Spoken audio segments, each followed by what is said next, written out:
I'm Caitlin Ellis with SacTown Insider Rogue Edition Chronicles, and today we have a very special guest. How are you?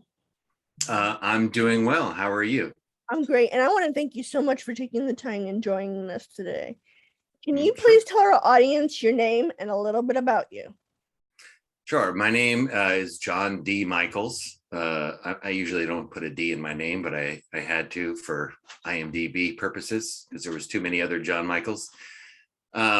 And I am an actor, writer, and director living and working in Seoul, South Korea. I'm originally from America, born in New Jersey, but spent a good deal of my life in California, though I also lived in New York City and New Orleans and San Francisco for quite a while. But yeah, I guess that's the broad strokes of who I am. I'm in a lot of Korean dramas and TV shows and commercials, and I'm a model here, like a lifestyle model, not like a sexy model guy, but a lifestyle model guy. And with everything you do, what kind of inspired you to get into these different avenues? Well, I had always been doing art of one kind or another my whole life. I was a musician primarily. I studied acting and music in college, but music was my major. And then I actually just dropped out of college after a couple of years and hitchhiked around and rode freight trains for a year or so, and then started playing in punk rock bands. And so I was like a punk rocker in the Bay Area in San Francisco from I think I don't know when I probably played my first show in San Francisco, maybe in 89 or 90, something like that. And I was there for about 12 years playing shows, and I would tour around the country and putting out records and stuff. And then after that, in my 30s, I still was playing. I moved to New York then, and I lived in New York and New Orleans in my 30s. I started getting into working behind the scenes in theater and like independent film. I worked on some commercials here and there as a crew member. I did a lot of art department stuff. I built a lot of sets. I built miniatures. And then I was also doing just everything on a crew.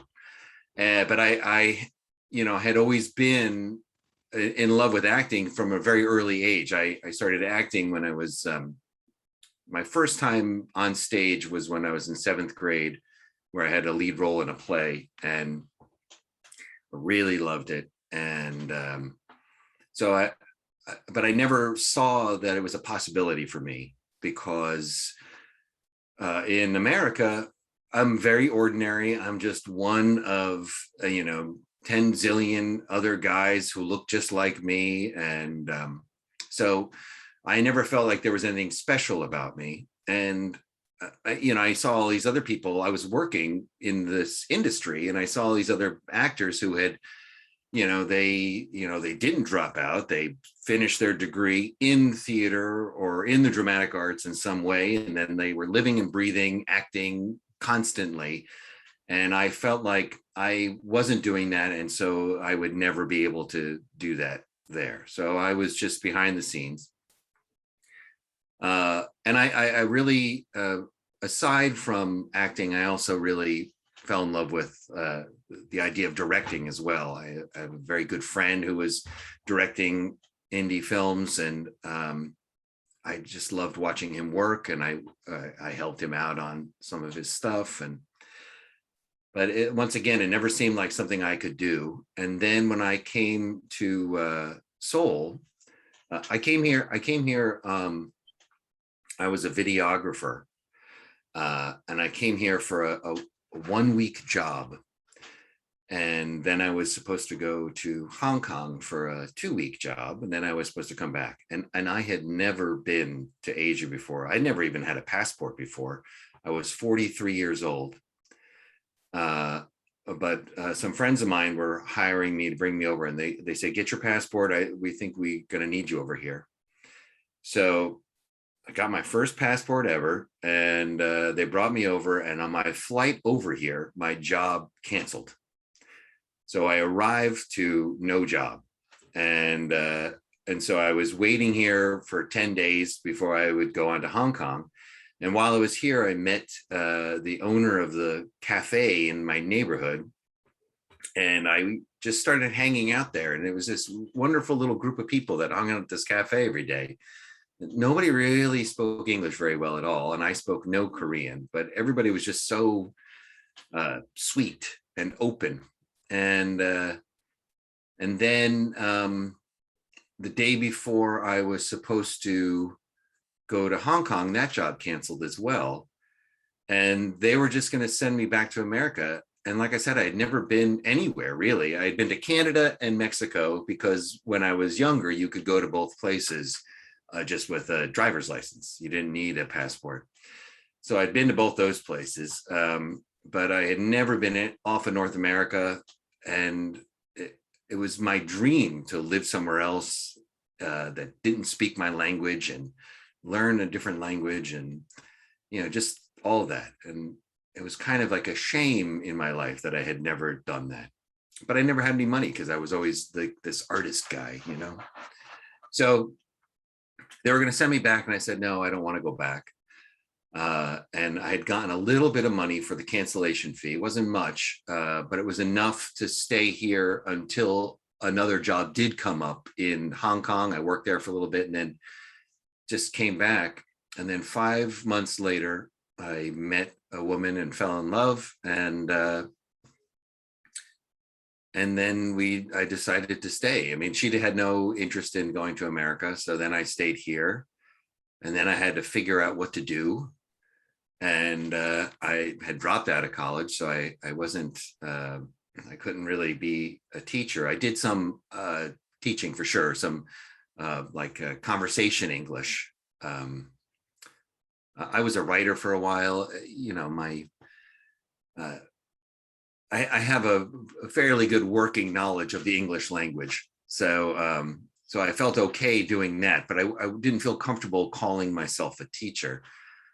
So there, I saw an ad in Craigslist for a voice actor. So that is another thing that I had always wanted to try. So I gave it a shot. I got some work.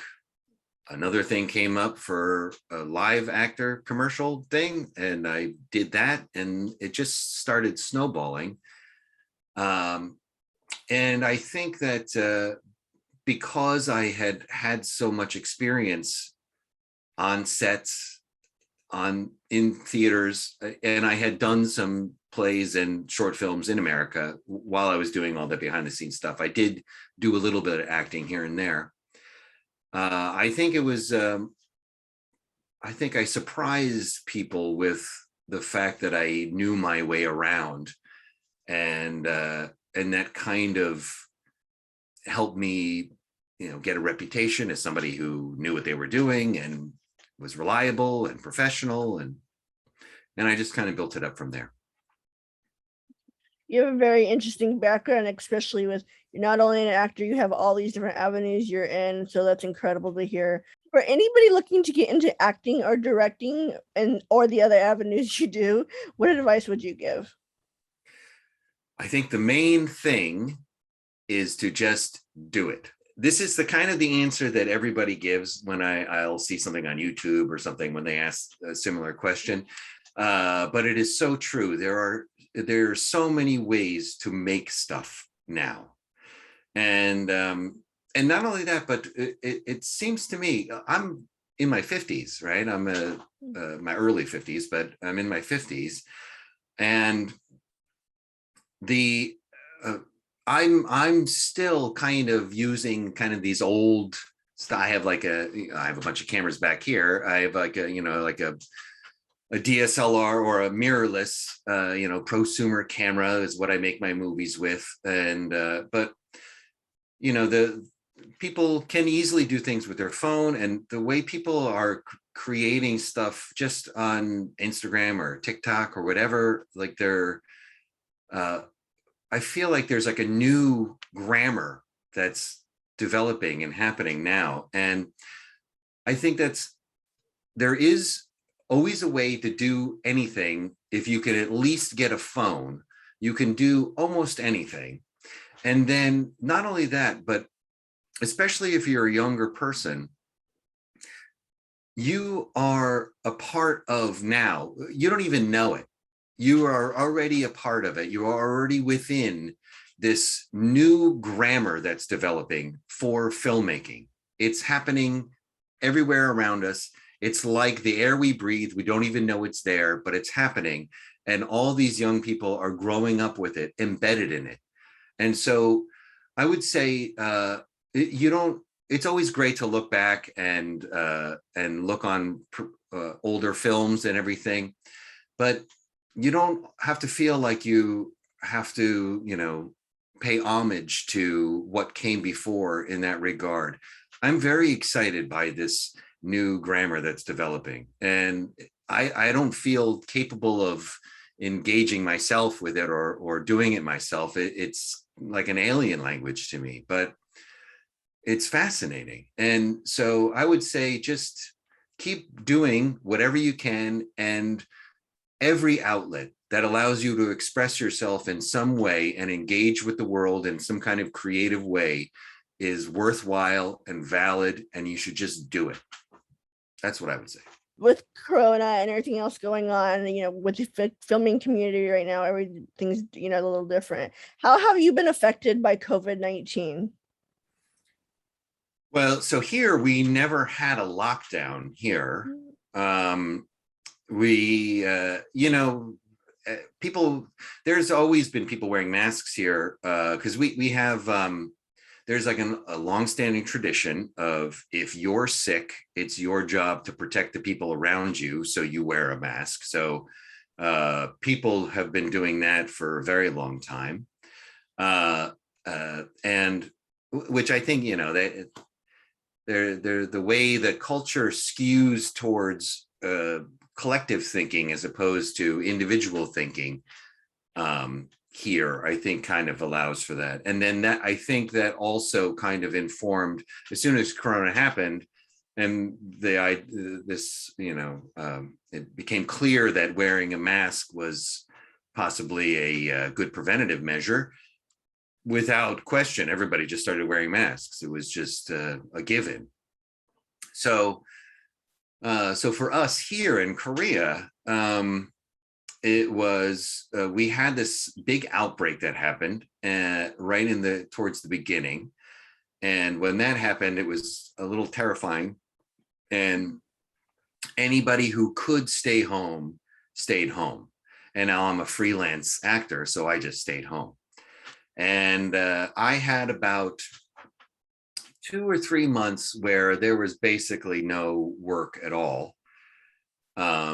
So I just sat around my house. I actually put out a little EP of music. I had all this music I've been writing for a few years. I had like a zillion song ideas that were never quite finished, and I just decided to try and finish some just as an exercise. And so I put it up on Bandcamp. It's called Captain Island, and you can get it on Bandcamp, which I think maybe like 4 people have listened to it. So,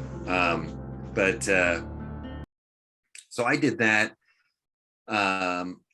And my wife is a Korean teacher, and she just started teaching through Skype and Zoom instead of going to teach in person. She's a private tutor, so she just started doing that from home. So we were just kind of home with our cats the whole time, and yeah, it was mainly just no work. Kind of a sense of, is this really happening? These feelings of kind of terror coming over you every once in a while, feeling very isolated and alienated from everybody. And then I would say probably the biggest effect for me was that my mother passed away while during this pandemic, and Sorry to she hear had that. had, thank you, she had had Alzheimer's for quite a long time, and when it got and I hadn't been home for a while. We were well, I don't need to get into all that, but I couldn't go home. It was the bottom line, and it was for many different reasons, but Corona being the main one, all related to Corona were the reasons. But yeah, so I'd say that was probably the biggest effect, was not being able to be there for that. So other than that, the same thing that everybody else was going through, lack of work, kind of just this general feeling of terror, and then watching from afar everything unfolding in America, and the way everything played out there was also depressing and scary, and just made absolutely no sense to me. Like living in a country where everybody just listened to whatever the scientists were saying, and we just said, oh, okay. And that resulted in us having way lower, way lower case numbers, way lower deaths. I couldn't believe that what I was seeing taking place over there. It was just stunning. I'm curious, what did that feel like there? I mean, everybody, Well, all my friends, they were, just in shock basically the whole time. How about you? it's been really different here. I know a lot of my friends, that are in the same community, they've switched jobs and such, but I know, I usually produce at Access Sacramento at the studio. We've been closed down since March of last year, and Yeah. since then I've been working from home. I'm on my computer on Zoom, and it's been a very different experience. But in a way, actually, it's been a good learning experience. I've learned a lot, how to, with lights and everything, how to conduct interviews from home and how to produce. Mm. So it is, tragic that, we're kind of in this and people have gotten sick, but at the same time, it's kind of taught people to do things in a different way, which is a good skill, I believe. But other than that, it is sad to hear, people getting sick and such. But I've been just staying home, and actually I've been more busy than ever, it feels like, with all the No. interviews I've been doing, and I've met so many different people than I would have actually just in studio. So it's Mm. it's been a different experience. Sure. Oh, what I think is fascinating about it is how much people realized their jobs were unnecessary, as well as how unnecessary it is to, be in a 2-hour commute, and to be crammed in an office or a cubicle, or like so much of what has been taken as given, of what our lives have to be because of work stuff, is just been, crumpled up and tossed out. None of it was necessary. So much of it was just busy work. And I think that it's kind of watching that all unfold now too, with this whole kind of like anti-work movement that's been happening. I think is pretty fascinating, like and how people are not settling for low pay anymore, and it seems to be a kind of an awakening in terms of class, I guess I would say, and like broadly speaking, and that's as a kind of a like AOC slash Bernie style progressive. I am enjoying seeing people kind of wake up like that. In lieu of all that, I know actually you are an actor in Squid Game. Do you want to tell us a little bit about that, and then anything else you're working on in lieu of COVID-19?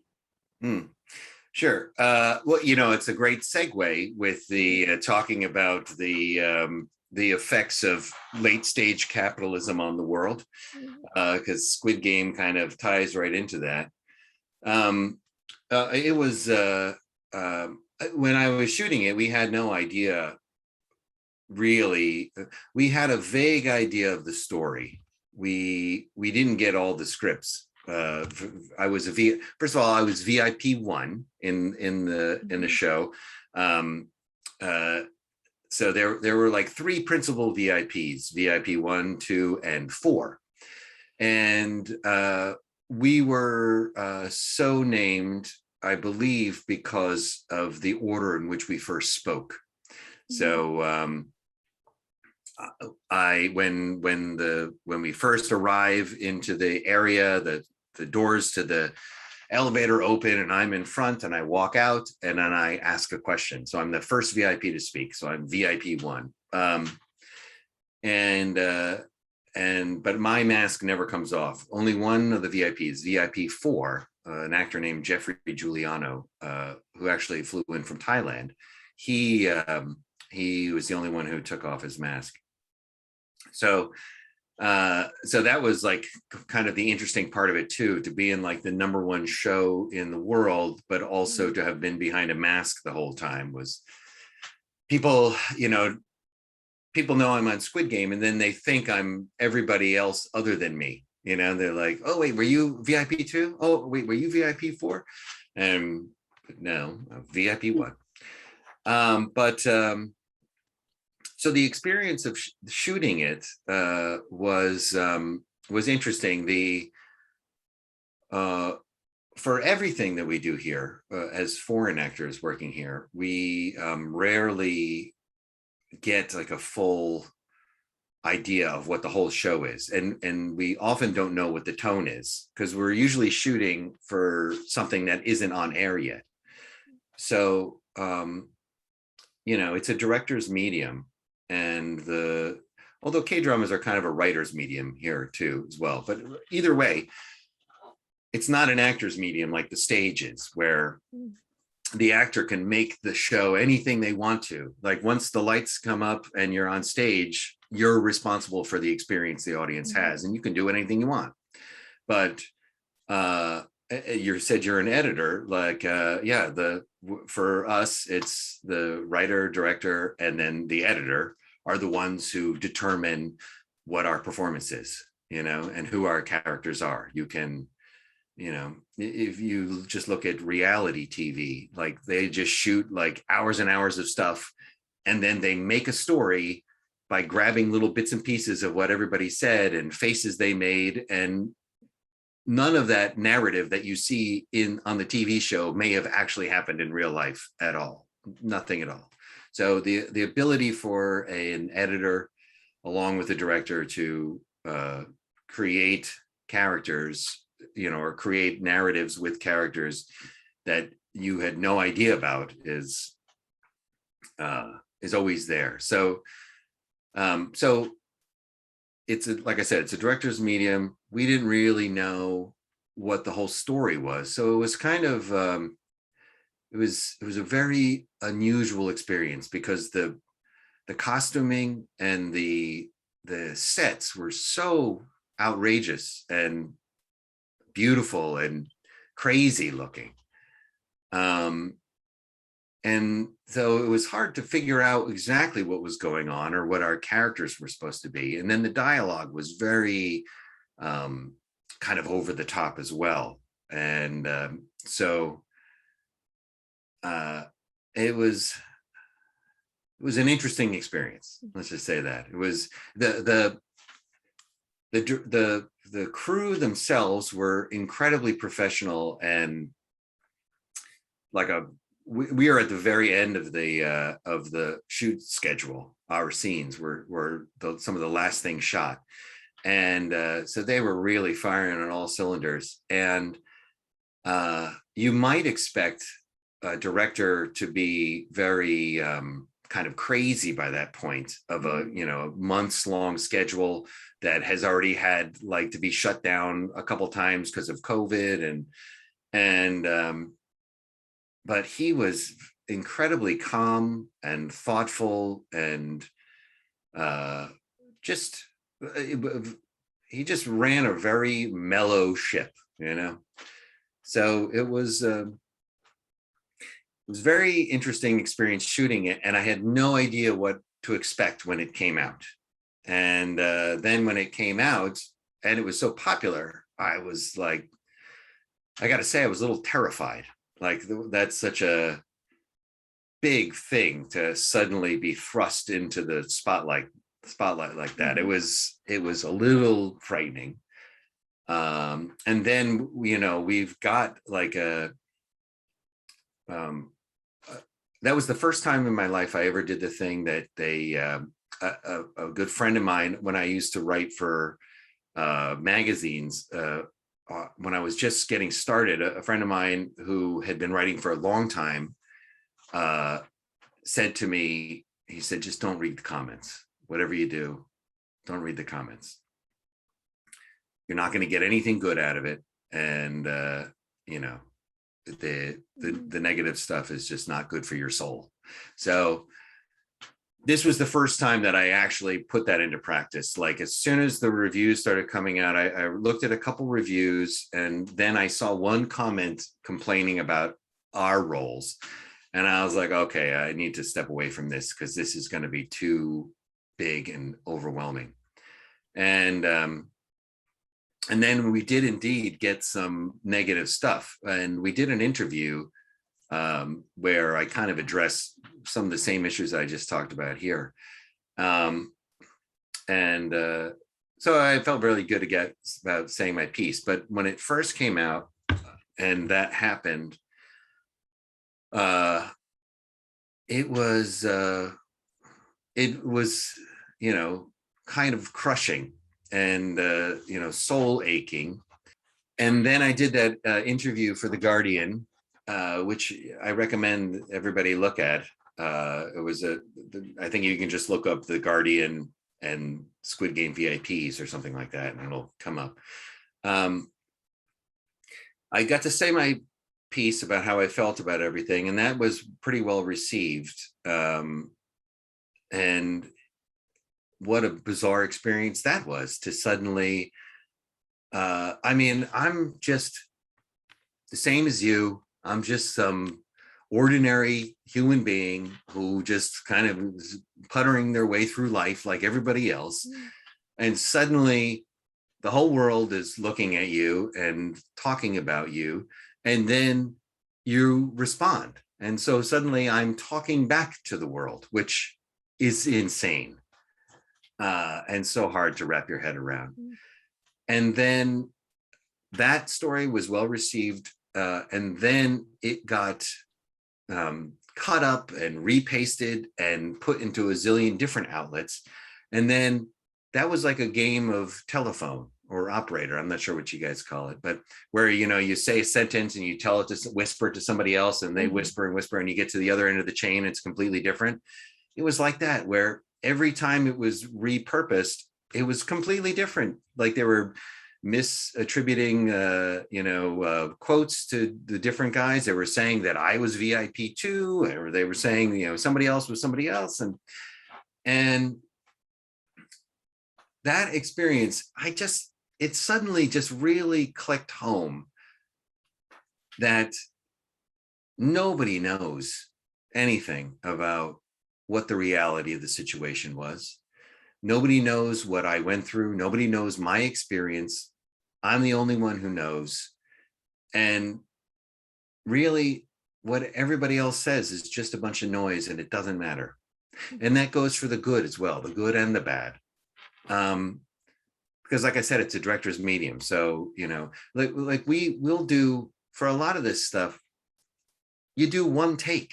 You know, sometimes you have to rewrite your lines, and you rewrite them. You don't get a chance to get them approved until right before you shoot. And so you get, like, while they're setting up the camera, you're like, you know, memorizing your lines. And then they give you one take, maybe two takes. And then that's immortalized. And so you try and make a choice. Okay, I think my character is this. You don't really know what the tone of the show is. You're like, so you kind of make a guess, you make a choice, you give your take, and then that's your character. That every other line has to have continuity with whatever that character, the way you said it that first time. And so you kind of get stuck in this thing, and then it's very hard to like change things up. You're kind of constrained at that point. And then acting here, we get very little in the way of feedback. So to the idea that I'm going to be judged for this, 45 seconds of saying one line, you know what I mean? Is so I came away from it feeling suddenly much more of a realist, I guess, much stronger as a person in terms of dealing with that. Like it's funny because as I was going through it, I remember talking with one of the other VIPs. We were both kind of bumming out about a bunch of the stuff, and we both started going through this thing where we started feeling like some days we'd wake up and we'd feel like, yeah, it's no big deal, and we were kind of getting stronger, but then we'd go back to like feeling, like all weak and vulnerable again. And we were saying, oh, I can't wait until I get past this and I get to that point. And then one day I was, and now I am. And it's just, yeah, it was a trial by fire, and I'm glad to be on the other side of it. And just to go more into that, a little more in depth, how did you become involved in Squid Game anyways? So I just auditioned, just like everybody else. That one was a long process too. I auditioned there behind the scenes. I think there were some issues with casting agents and stuff, because I auditioned for a few different casting agents, and I first did a live one, and then like we had this like brief period at the end of wave 2 before, or maybe that was the end of wave 1 before wave 2, where it seemed like we were turning the corner on COVID. And so we did live auditions, and then I didn't hear anything for months. And then I was asked by another casting agent, and we were in the midst of the second wave at that point, to put myself on tape. So then I put myself on tape, and the script had changed a little bit. So then I did that. And then I was approached by another couple casting agents, and then a friend of the producer. And it was like all these people were coming at me, trying to get me to audition. I was like, I already sent in something. And it turns out I guess they were having trouble finding somebody locally for VIP4, the one who takes off his mask. The way it's written in the script was a very particular type of character. And also that required a nude scene. And I think there was maybe some people that were unwilling, that maybe had been approached about it, but were unwilling to do it. I was never approached about playing VIP4. I just, one day after months, I had completely forgotten about it. Months later, the casting agent called me up and said, hey, you got a part, you're VIP1. And like, okay. So yeah, it was so just auditioning the standard way.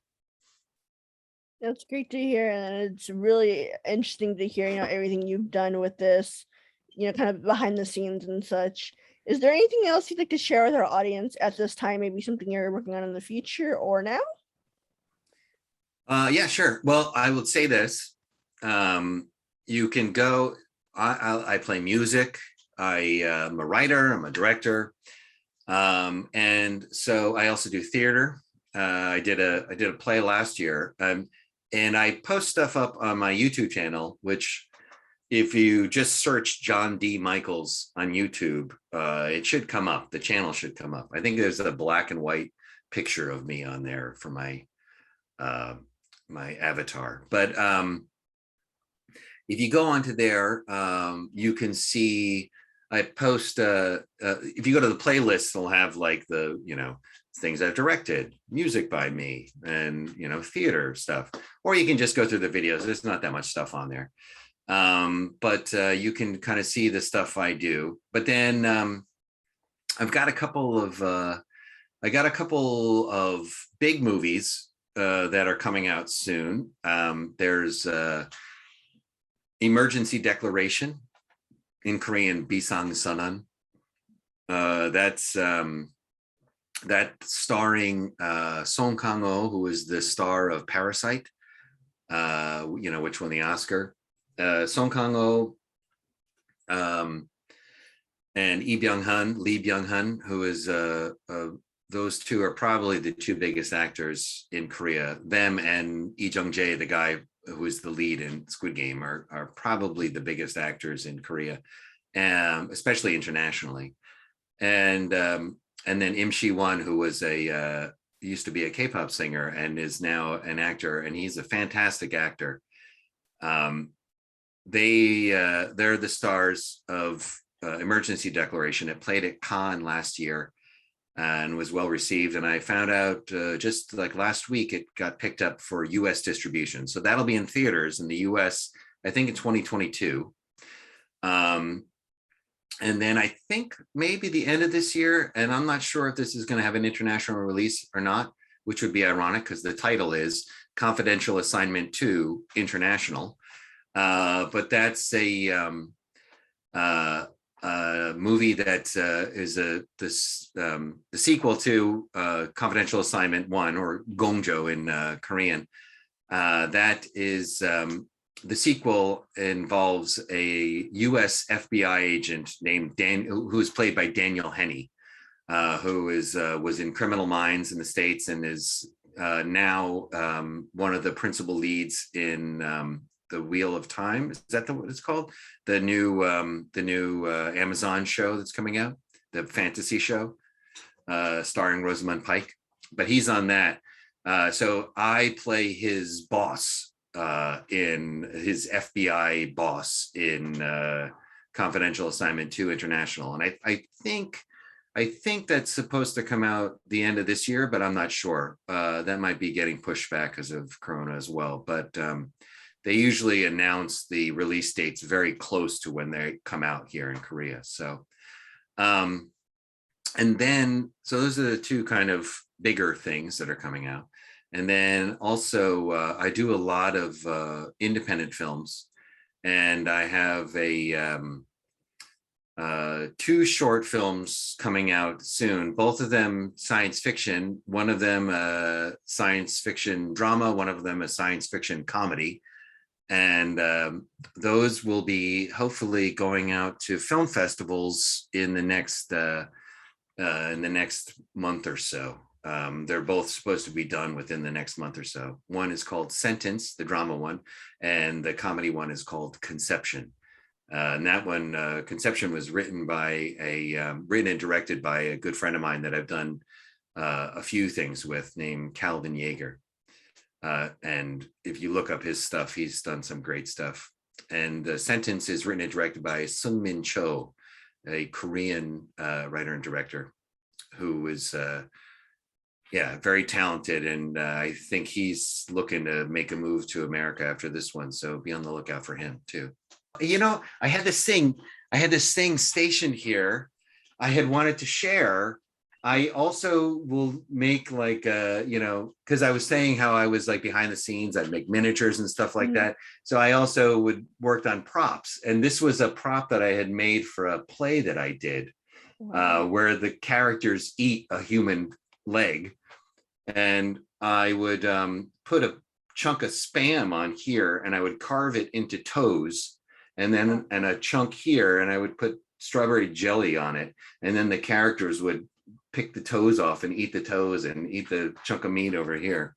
But that thing, to make this was the main body was a mannequin that one of the guys in the play, it was dumped outside of his house. And he was like, hey, I'm going to bring the legs to you. And he just brought me the legs. And so I chopped off one of the legs and I chopped off the toe, and then I wrapped it in a like a stocking because it was very smooth. And so you need something for stuff to grab onto. And then the rest is plaster, just thin plaster that I put over it and kind of textured. You just kind of put the putty knife on it and you can kind of lift it up. And then this is just cardboard that I folded up, like kind of thick cardboard. And then I also put plaster on that. And the painting is you do these layers called washes where you just you mix the paint very, very loosely with water. So and then you just kind of pour it over, and it kind of gives these like natural gradations everywhere. And that's what gives it that organic look, because you're doing these washes. So it's a really fun thing to play with. I learned that working on making a miniature city of Troy for an A&E show. I think when the movie Troy came out, they did a show starring it was narrated by Susan Sarandon, talking about the difference between the movie and the real history of Troy and all that stuff. So we had built a little miniature city, and the guy who was the lead on that, I had never done anything like it before. He taught me so much. And so I use that. The washes thing is something I use often. It really instantly gives an organic look to something. So you just water down your paint, and you just kind of pour it on, and then you can pour it on. You can just kind of move the thing around like this, and it'll just like leave different levels. And Great. Well, thank you for all that, and it's wonderful to hear that you've kept so busy during this time. But if anybody would like to find out more about you and follow your journey, where can they find you? I'd say Instagram is probably the easiest. I think you can probably just search my name, but my Instagram is at sudden_A. So I don't know. I have such a confusing thing. That was a character in a story that I wrote many, many years ago, was a character named Sudden Applebottom. And so now I use sudden_A as my name on Instagram. So yeah, I think that's probably the easiest way to find me. And then also, like I said, I put out stuff. If you want to see my creative outlet, that's on the YouTube channel. Great. Thank you for that information as well. And we look forward to, seeing other things you'll be working on the rest of 2021 and 2022. I'm Caitlin Ellis, the SacTown Insider Rogue Edition Corona Chronicles. I used to think news is news. It's all the same, but it's not. There's a big difference between local broadcast news and cable news. See, local stations are part of my community, connecting me to local news, weather, and sports on every device. It makes sense. Get the news from the people I trust who actually live here.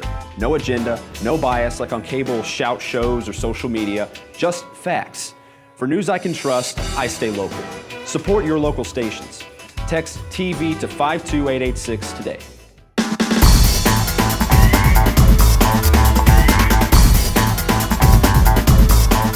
We're going to do a recovery series. All you need is a small piece of clothing or towel.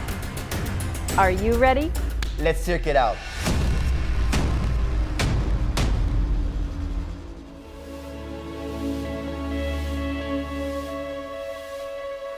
We're going to get started in a classic lunge position. I'm going to explain to you as we go, so we'll get right in there. Extending forward, sitting down straight in between the legs to extend the back leg. We're working on the quadricep and the hip flexor here. Closing the ribs, and you can give it a light squeeze of that back glute to intensify the stretch. Always make sure the knee is in line with the toe, and we want to make sure that the foot is in front of the leg. So you don't want to get into a hyperextension here, sending that foot forward. From there, we're going to send our weight back into a hamstring stretch, stretching that front leg, flexing the foot long back and into the stretch. From here you can play with the foot, external rotation, internal rotation. It's going to give you a little bit different sensation. From there you can drop the head. That even intensifies even more the stretch, sending it straight back into that leg. Always breathing. From there we're going to send it forward into a long lunge. Send the arms forward. Turning out the leg, still knee pointing over the toes and up on the back toes to extend that back leg. It's going to add a little bit of weight into the stretch, and you're going to get into that top glute. So we're going for a glute stretch. and a quadricep and hip flexor stretch. Nice and long through there. Breathing. And from there, we're going to extend the leg back into a hamstring stretch, this time standing. So long through the back leg. From here, placing long spine, making sure that the hips are not shifting. So you want to keep that nice and square. Flexing through the front foot and dropping that head down for a nice deep stretch. Again, you can roll that ankle around. You're going to get a different angle on the hamstring. From there, we're all set to get into our split position, the favorite. So making sure that the hips are square, we're going to simultaneously work the hamstring in the front and the quadricep in the back. If you need support, don't hesitate to grab something on the side to keep your weight nice and tall and through the center. Guillaume is now levitating, but it's good to have a yoga block to keep yourself there. Always breathing, centered, and in control. Very good. You're going to follow us over to the other side. So left leg forward.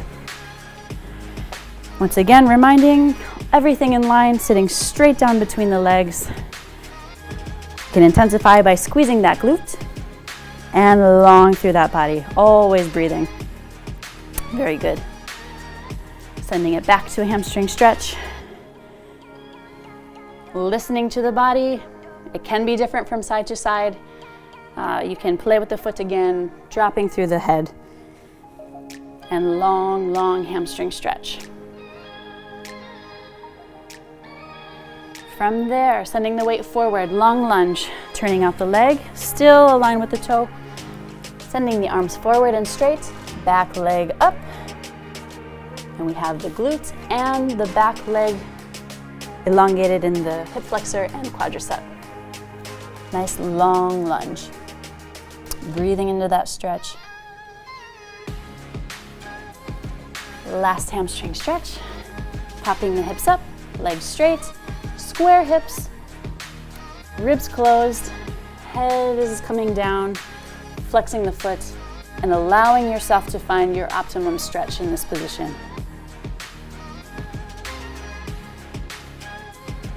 From there, have control on either side, sliding into our left leg split, keeping the hips perfectly square while grabbing the hamstring and the quadricep.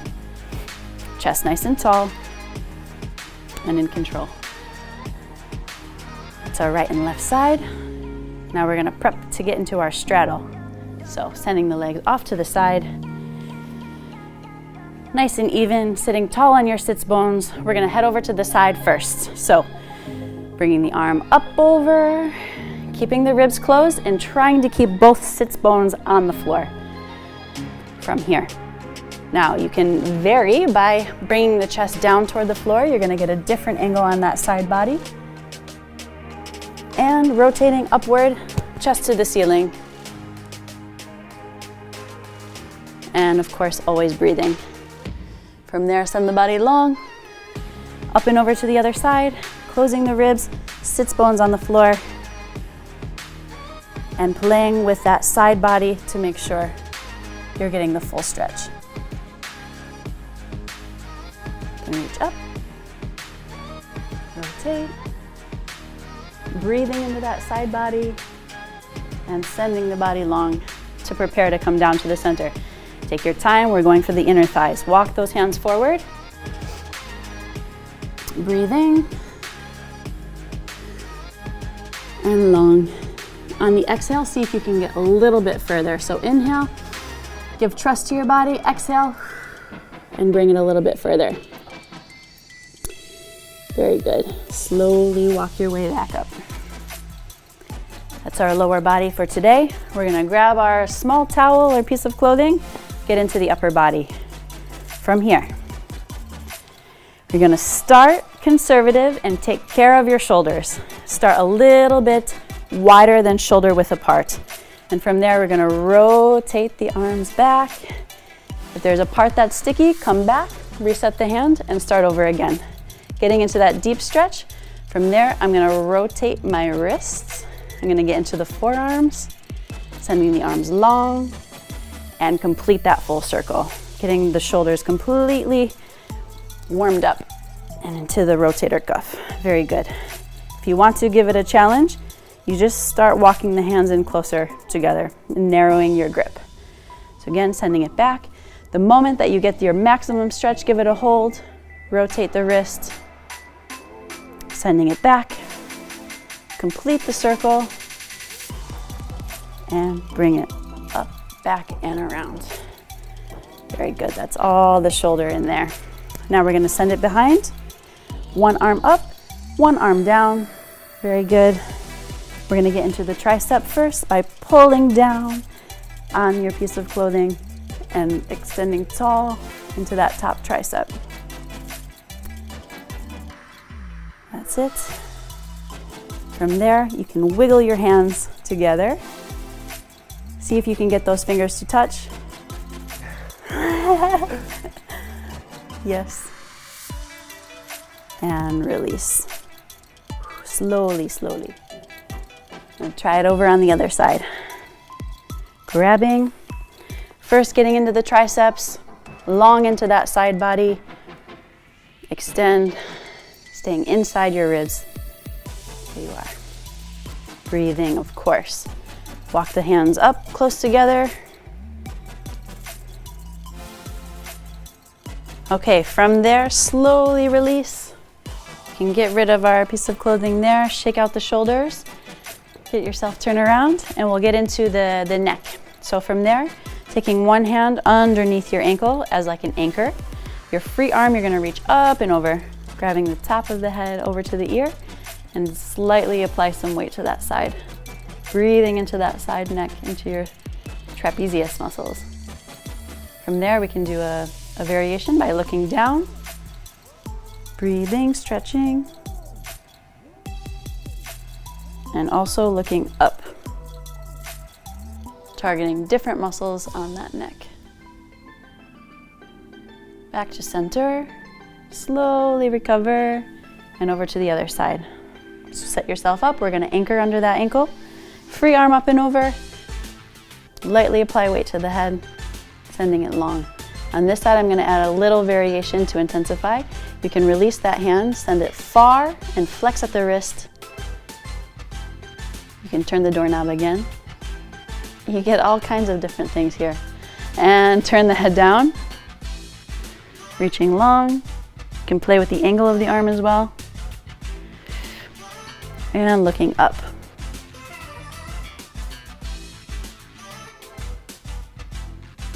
Always bring yourself back to center first and release. And that'll do it for our recovery series. Make sure you take your time, breathe, and see you next time. Proper hydration does more than just relieve your thirst. It has many benefits to your health and aids your fitness goals.